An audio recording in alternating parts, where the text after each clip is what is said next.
lay still on the vast bed, my eyes wide open, immersed in the darkness of the bedroom in our house in the suburbs of Charlotte, North Carolina. The clock on the nightstand blinked red. 3:17 a.m. The ticking of the clock felt like it was keeping time with the loneliness tightening around me. The wind hissed softly through the crack in the window, as if reminding me of the emptiness beside me. Brian. My husband, the man who just a few years ago promised me a complete and happy home, had once again used the excuse of working late. This time it was an emergency meeting with an important client. A meeting that lasted nearly until dawn. A familiar explanation I'd heard so many times I could recite every tone he used to cover the truth. I told myself I was probably being overly sensitive. 6 years of marriage and 3 miscarriages had left my mind more fragile than before. The pressure from myself, from Brian's family, from the scrutinizing eyes of my mother-in-law at every holiday. When will we hear good news, Violet? I had grown used to the feeling of both hope and fear each month as I waited for the results of pregnancy tests. Part of me still clung to some faith in Brian, in his promise that he was trying for our future, but tonight the doubt knocked louder than ever. I had tried to soothe myself by counting breaths, listening to soft music, reading a few pages of a book, but none of it helped.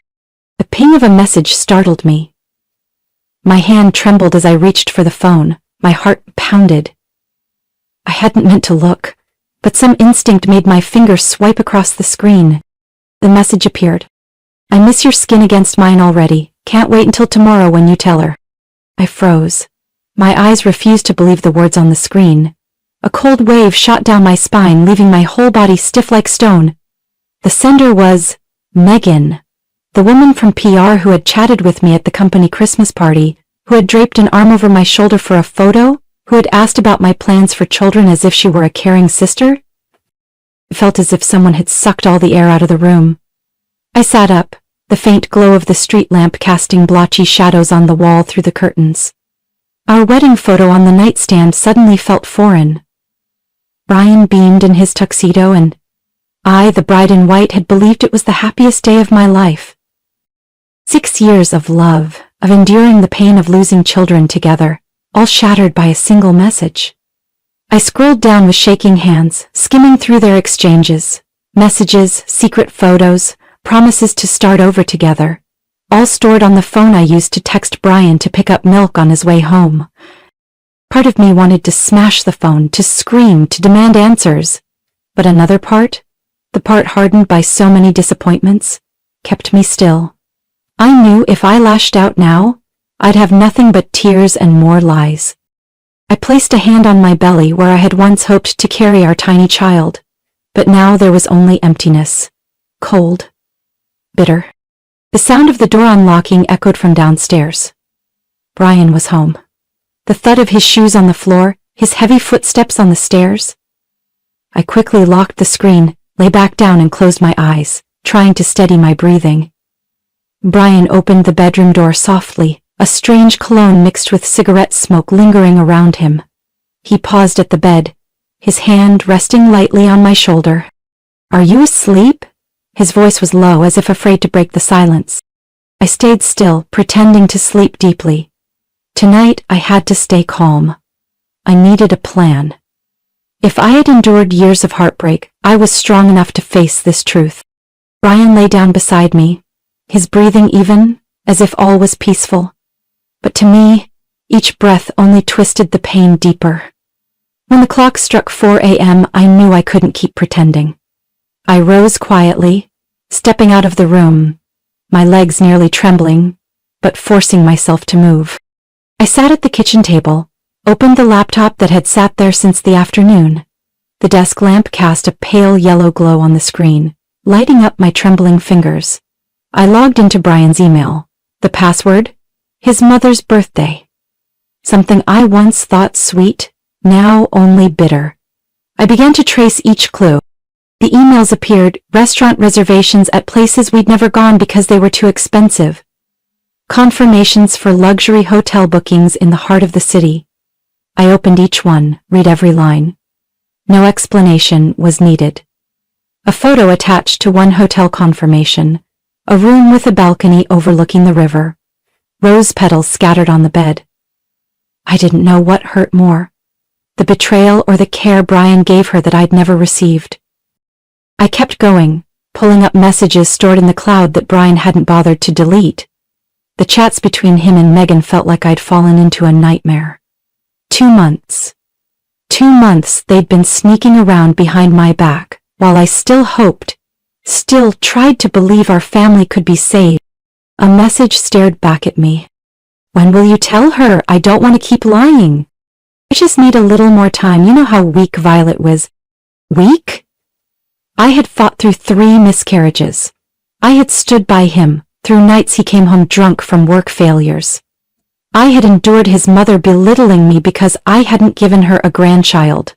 If that was weak, I wondered how strong he expected me to be. I left the laptop, my heart heavy. Standing, I glanced around the living room. Everything seemed strange now. The wedding photo on the shelf, where Brian had once carefully placed it so visitors would see, now only choked me with sorrow. 6 years together, from young lovers eager to build a future, now just 2 actors in a play nearing its final scene. The next morning, Brian was as usual. He kissed my cheek lightly, asked about my health with such tenderness that if I hadn't known the truth I might have felt warmth. He said he had an important client meeting that might run late. I nodded, hiding everything inside. Part of me wanted to scream, to confront him, but my mind held me back. I needed more time. I needed to be sure I held all the truth before facing him. At noon I started cleaning the small office in the house, the room Brian rarely used, cluttered with papers and bills. While gathering old papers into a box, a folded hotel receipt slipped out. The paper was faded but the writing was clear. The date matched the day Brian said he had an urgent business trip, the day I was in the hospital after my 3rd miscarriage. My heart felt like it was being crushed, so while I lay between the white walls of a hospital, he had been with her in that luxury hotel room. I sank to the floor, the receipt still in my hand, the tears no longer falling. The pain had given way to a terrifying clarity. Every illusion of a faithful husband, of a marriage that could be saved, had vanished in just a few hours. I placed the paper into the drawer, alongside other important documents. My eyes stopped at the wedding ring lying among the stack of papers. Brian had taken it off once while fixing something around the house and forgot to put it back on. Even the symbol of his lifelong vow was that easy for him to forget. I lay awake, thinking about what I would do next. Because at this point I couldn't keep being the woman who silently endured. I needed to plan carefully, for myself and for everything I had sacrificed. I stood in front of the bathroom mirror, the white light casting down on my pale face. The dark circles under my eyes betrayed countless sleepless nights. My lips were dry, my shoulders noticeably thinner, but I didn't linger on those signs of exhaustion. My gaze rested on the hand I'd placed gently on my belly. 6 weeks. Exactly 6 weeks since the night that changed my life forever. That night, heavy rain fell, thunder streaked across the North Carolina sky.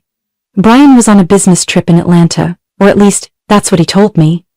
That day, I had just learned I'd lost the baby again. The faint double lines on the pregnancy test faded over time, once more drowning the hope I had only just begun to feel. I had sat for hours in the kitchen, a bottle of wine opened but untouched, just staring at it as if expecting courage from that dark red liquid. The doorbell rang in the middle of the storm. I didn't think anyone would come by at that hour. When I opened the door, I saw Jason, Brian's younger brother, who over the years had kept just enough distance from me to be polite, enough to avoid upsetting Brian. His hair was soaked, his shirt clung to him, his arms held a briefcase. "I'm sorry, Violet," Jason said, his voice low and breathless from running in the rain. "Brian asked me to bring you some documents he forgot. He said it's urgent." I couldn't move for a moment. A gust of wind made Jason shiver. I stepped aside to let him in. "Let me get you a towel to dry off," I said, my voice hoarse. Jason murmured thanks, his eyes briefly flicking over my face, as if noticing the traces of tears still visible. In the brightly lit kitchen, Jason sat down, his hands wrapped around the hot mug I gave him. The scent of chamomile tea lingered in the quiet space. I sat across from him, feeling the emptiness around me like an invisible wall. "Are you okay?" Jason asked softly, his gaze gentle in a way I had forgotten it could look. I gave a faint smile. What do you think? Silence. Only the sound of rain hitting the window frame. I told Jason everything. Not because I was seeking pity, but because at that moment, I needed someone to listen. I told him about the months of longing for a child, the repeated heartbreak, the growing distance from Brian. Jason didn't interrupt. He just sat there, his eyes never leaving mine, listening to every word as if what I said mattered more than anything. The wine bottle was finally opened, 2 glasses clinked softly in the stormy night. The light buzz eased the weight in my chest. When I broke down in tears, Jason said nothing, just placed his hand over mine, and that warmth spread through me, making me unwilling to let go. In that moment I was vulnerable. A gentle touch became an embrace became a kiss, and from there every boundary crumbled. Just one night, a single night, and we swore it would always remain a secret. The next morning Jason left as the sun began to rise, saying nothing more than a quiet apology. And I told myself I would forget. I tried to forget. But then, 2 weeks later, the pregnancy test showed 2 clear lines, darker than I'd ever seen before. I was stunned by the result. I knew for sure this baby could not be Brian's. There had been no intimacy between us for many months. I had considered telling Brian, letting him believe it was a miracle, the thing we'd wished for all these years. But then, discovering the truth about him and Megan shattered every plan I had. How could I let my child grow up in a family built on lies and deceit? How could I bind this baby to a web of vows that no longer meant anything? Standing before the mirror, I looked at myself, and for the first time in years I truly saw the woman I had become. Stronger than I thought, more clear-headed than I had hoped, and I knew I had to do what was right. Not just for me, but for the tiny life growing inside me every day. But what was right? I didn't know yet. I only knew that I wouldn't let Brian or anyone else decide the fate of me and my child ever again. After a sleepless night beside the glow of the laptop screen, I knew I needed clarity before facing Brian or Megan. The next morning, when Brian left the house with the usual excuse of, might be late, meeting with the regional director, I just nodded without asking anything. In truth, I knew he wouldn't be going to the office. I had quietly installed a tracker on his phone earlier. I called Mr. Robert, the longtime attorney of Brian's family. He had been the one to personally oversee the signing of our prenuptial agreement 6 years ago.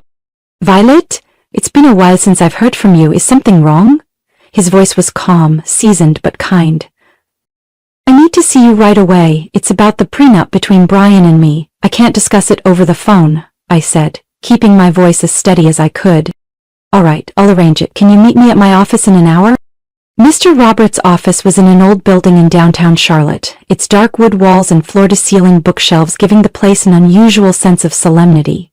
He invited me to sit, his eyes showing a trace of concern at the sight of my face. Violet, what's happened? I looked him straight in the eye. Tell me, does the clause about property division if Brian breaches the marriage commitment still stand? He nodded firmly. It's fully intact. If Brian engages in infidelity, he forfeits all rights to shared assets, including his stake in the family company, real estate, and any joint investments. Those assets would be yours. I stayed silent, then took a deep breath. One more thing. I need you to clarify something. Is there anything in the contract regarding me if, by unforeseen circumstances, I become pregnant by someone else?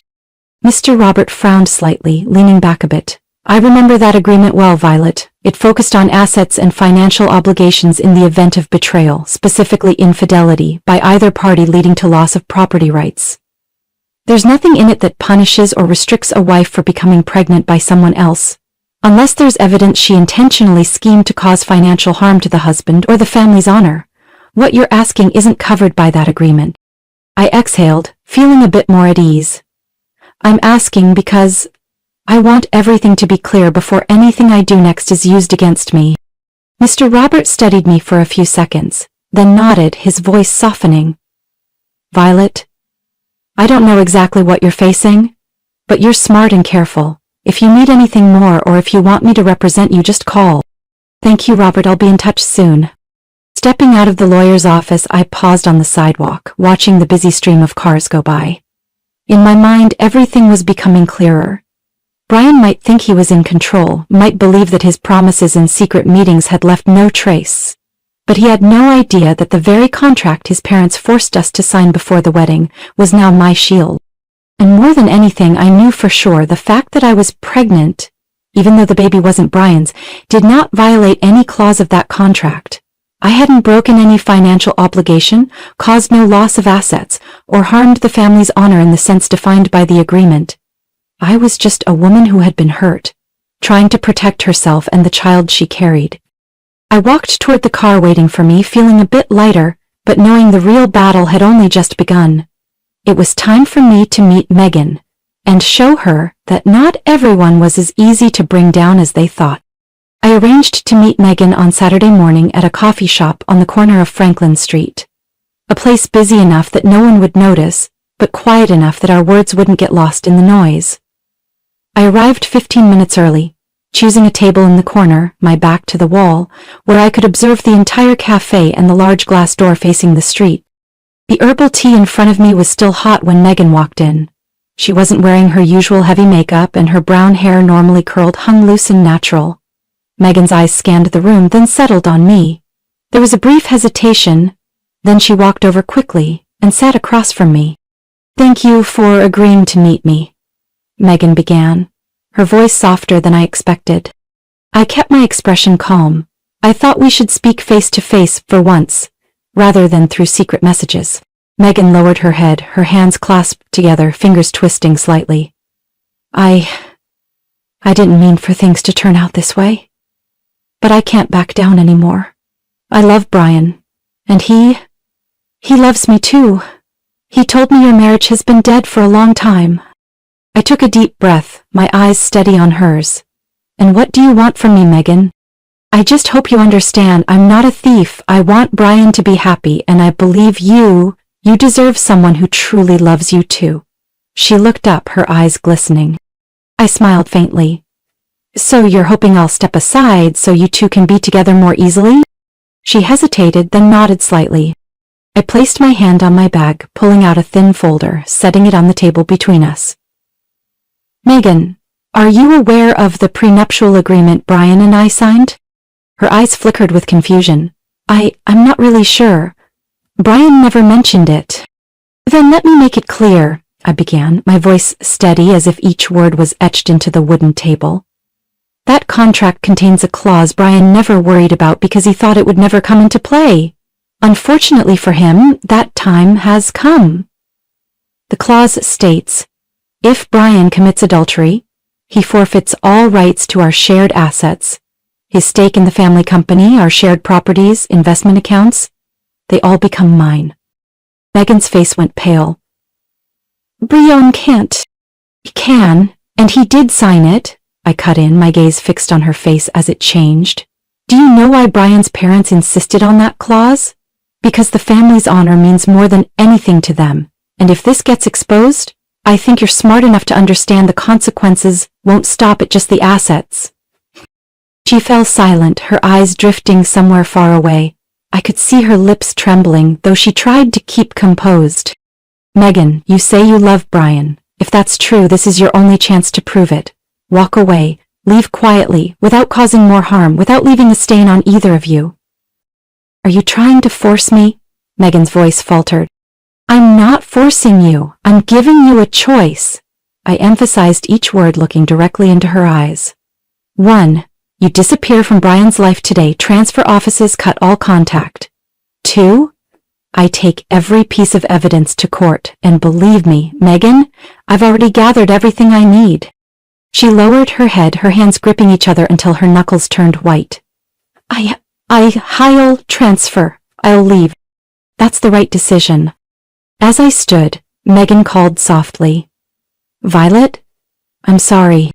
I paused, my gaze softening briefly. "Save that apology for Brian. Because in the end, he's the one who truly owes me answers." I walked out of the cafe, the morning chill hitting my face. leaving me strangely clear-headed. There was no sense of triumph in me, only a steady, quiet resolve. The first battle was won, but I knew the war ahead would be long, and now I was ready to face it. Brian came home on a weekday evening as the Charlotte sky drizzled with the kind of rain that marks early autumn. The car's headlights lit up the window for a moment, then the living room settled back into warm shadows. I sat on the sofa, a magazine in my hands, though I couldn't focus on a single word, knowing tonight would be different. He walked in, his coat dotted with rain. Brian looked tired, but his eyes held a kind of emotion I hadn't seen in so long. Not guilt, not concealment, but nervousness? "Violet," he began, sitting beside me, his voice softer than usual, "I have something to tell you." I set the magazine down on the table gently. "I'm listening." Brian took a deep breath, then spoke quickly as if afraid he'd lose the courage. "I've just been offered a new position, regional director in London, working directly with the global strategy team. It's an opportunity I never even dreamed of." I kept my eyes on him.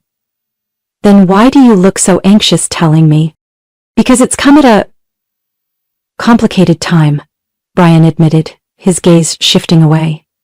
"I know there's been so much tension between us, but I thought, if we left here, started fresh somewhere new, maybe things would get better." "I want to make it up to you, Violet, I really do." I listened to every word, feeling nothing but a rising bitterness inside. Make it up to me? After everything he had done, after all those lonely nights I endured, after every look of pity or blame I received from his mother, his family, I didn't know whether to laugh or cry. "How long do you have to give them an answer?" I asked, my voice still calm. "By the end of this week, they want us to move within 3 weeks.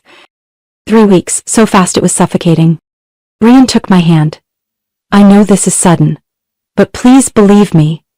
I'll do everything to make you happy again. I've thought about it so much. I was wrong. I let work, the pressure, pull me away from you. London will be our chance to find ourselves again." I gently pulled my hand from his. "I need time to think." He agreed softly, his eyes lighting with hope. "I understand. But think about our future, Violet. I promise, no more secrets, no more mistakes." When Brian went upstairs to pack for his short business trip to New York the next day, I stayed downstairs. The room filled only with the ticking of the clock and the soft patter of rain on the porch roof. I knew I would agree, but not because I believed his promises, not because I hoped for a marriage that could still be saved. I agreed because London would give me the chance to get Brian's signature on every document I needed. A new country, a new environment, where he wouldn't have his familiar network to hide behind or escape into. And more than anything, my child would have a future that was secure, legitimate, and safe. 2 days later, when Brian returned from New York, I greeted him with a gentle smile. "I've thought it through. If this is truly what you want, I'll go with you." Brian squeezed my hand tightly, his eyes glistening with relief. "Thank you, Violet. I won't let you down again, I promise." Promise? How many times had he promised? But this time I wasn't the woman sitting and waiting, hoping for those words to mean something. This time, I was the one in control. And Brian, he had no idea that every signature he'd give in the coming weeks would be exactly what I needed to build the shield for me and my child. The night before he signed the contract with the new company, Brian sat with me in the living room, the soft yellow light casting warmth over the features I had once loved so deeply. He held my hand, pressing it to his cheek. "I know I've hurt you so much, but please give me a chance. Let me make it up to you, can you?" I looked at him, my smile still gentle. "I hope you can, Brian. For me, and for the baby." He didn't realize how I had emphasized the baby with a very specific meaning. Brian just looked at me, eyes bright with hope, not knowing that everything had already changed. The flight to London lasted nearly 9 hours, and the whole time Brian held my hand as if he never wanted to let go. His eyes shone with a naive belief that I had forgiven him, that I was going with him because I still loved him, still hoped. I simply smiled softly to reassure him, but in truth, my mind held only one plan: to secure my child's future, and to ensure Brian couldn't destroy anything more. Before leaving Charlotte, I met with Jason. We sat at a small cafe by the river, where no one knew who we were, no one cared about our conversation. I can't let Brian suspect a thing, Jason, I said firmly. We need time. I need you to stay silent. After the baby is born, after all the financial and legal documents are in place, I'll tell Brian the truth. Jason looked at me for a long moment, his eyes filled with worry and sorrow. Violet, I'll do anything you need. But are you sure you can endure this for that long? I'm not enduring, I replied. I'm preparing. Every day I'm beside Brian. Every signature he gives on the documents I ask for is one step closer to freedom. Jason gave my hand a reassuring squeeze. For you and for the baby. London welcomed us with a chilly, misty morning. Brian rented a townhouse in Kensington, expensive, luxurious, and perfect for the happy family image he was trying to create. He became the model husband in dramatic fashion, taking me for walks every morning, decorating the nursery himself, asking about my health with great care every day. To everyone else, we looked like the perfect couple preparing to welcome a child in love and renewal. What Brian didn't know was that I had quietly asked a lawyer here to help set up co-ownership documents for the assets, bank accounts, and properties he purchased in England. Brian didn't hesitate to sign. I just want you to see I'm changing, Brian once said as he signed the document transferring part of an investment account. I want you to trust me again. I know, and I appreciate that. But trust was something that had died long ago. Life in London passed almost perfectly on the surface. I attended prenatal yoga classes, walked around Hyde Park, adapted to the rhythm of life here. Brian was busy with his new job, with client dinners, late meetings, and then everything began repeating, just as I had predicted. One evening when Brian said he had to work late, I sat alone in the living room, watching the streetlights blur through the rain. My phone showed his location wasn't at the office, but at a luxury hotel downtown. My heart didn't ache like it had that first time. There was only a cold feeling, as if part of me was already too familiar with this script. A week later, when Brian was on a business trip in Manchester, I found a small gift box left on his desk, not yet hidden. A bottle of women's perfume, with a handwritten card. For our first night together. Signed by Claire, the new colleague at the London office he had proudly introduced at a company party. I closed my eyes, my heart as quiet as a still lake. I scanned the card, photographed the gift box, and stored them along with all the documents I had quietly gathered over the past few months. Emails, fake meeting schedules, credit card statements. Each piece I needed so that when the time came, the full picture of the truth would be complete. The evening Brian returned from Manchester, he still wore his carrying mask. I brought you some chocolate from the airport. I know you've been craving sweets. I accepted it, smiling. Thank you. I've prepared some paperwork for the baby's account. The assets. Could you look over it for me? Of course, he said without suspicion. And with another signature, I took another step closer to freedom. In the final months of my pregnancy in London, I had completed nearly everything I needed for my plan. Every asset Brian purchased here, from the townhouse we lived in to the investment accounts and insurance, had my name as co-owner. Each of Brian's signatures was a step closer to the freedom I had quietly pursued for months. I continued to monitor Brian, as silent as a shadow. The tracker app on his phone, the emails I accessed secretly using our old shared account, the credit card statements he never thought I'd pay attention to. Every new piece of evidence of Brian's affair with Claire, the colleague he still spoke of proudly at company dinners, fell into my hands. Photos of Brian and Claire having dinner at a 5-star restaurant. Emails arranging hotel meetings on weekends with suggestive subject lines. Statements showing charges for gifts for Claire. I saved it all to an encrypted hard drive with a backup in the cloud, protected by a password only I knew.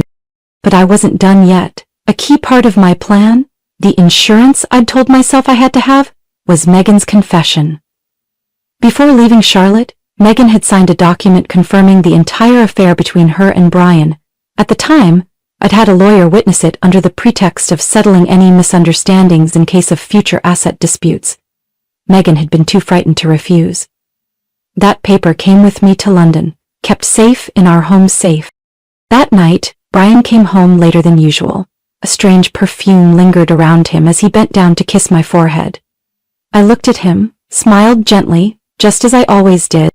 Emergency meeting, he explained, taking off his coat. I'm sorry I'm late. It's all right, I replied, my eyes never leaving his face. That night, as he slept soundly, I opened my laptop and finalized the divorce file I had prepared over so many months. Evidence of Brian's affair with Claire, Megan's written confession, the property documents in my name. Everything was carefully organized, ready to be handed to the lawyer at any moment. I printed 2 copies of the file, one I kept in the safe, the other I sent securely to the lawyer in London.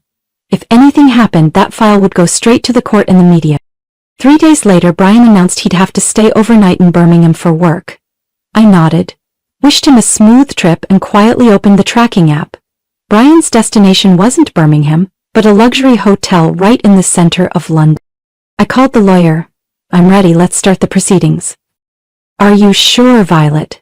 His voice asked again, though I knew he already sensed the answer. I'm sure. That night, London was wrapped in the first snowfall of the season. White flakes blowing sideways in the cold wind, covering rooftops, sidewalks, and trembling window panes with a thin layer.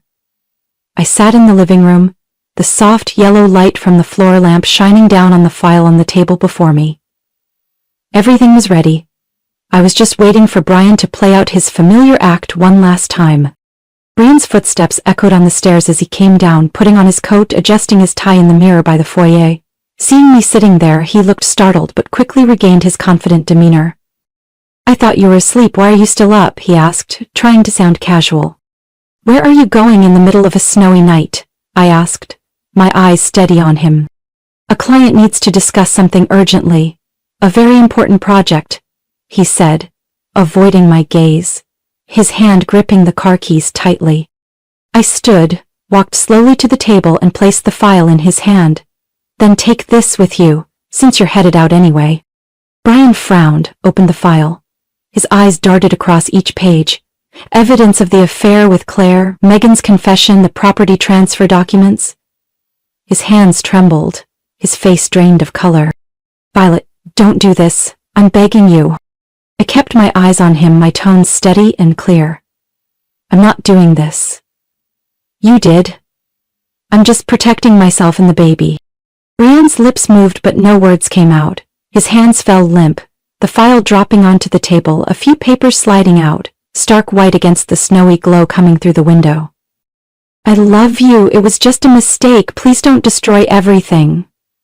Brian's voice sounded like a lost whisper in the night. I shook my head gently. Brian, everything was lost the day you chose betrayal. I'm just taking back control of my life. I paused for a beat, then looked straight at him, for the first time with no fear at all. And there's something you need to know. The child I'm carrying isn't yours. It's Jason's. Brian stepped back as if I'd slapped him. What? You're lying. I don't need to lie anymore, I replied, my eyes never leaving his. I had planned to let you believe it was yours, but after everything you've done, I don't need to keep any more secrets. I did all this not to get revenge. I did it to protect my child. To protect myself. Brian collapsed onto the chair, his hands covering his head, his body trembling in the room that once felt warm, but now was filled with emptiness. Outside, a car stopped. Jason stepped in, his eyes briefly on Brian before settling on me, filled with worry. Are you all right? Jason asked softly, as if afraid to break the heavy silence. I breathed in deeply, my hand resting lightly on my belly, feeling the strong heartbeat of the little life inside me. I'm all right. It's time for us to close this chapter. Jason came over and stood beside me. Brian looked at us, his eyes vacant, then lowered his head without saying another word. 2 weeks later, on a chilly morning, I gave birth to a daughter in a small hospital on the outskirts of London. Jason stayed by my side the entire time, his hand gripping mine, his eyes following my every move, every breath. When our baby's first cries filled the air, I felt my own tears fall. Not tears of pain or resentment, but tears of release, of the pure happiness I had longed for.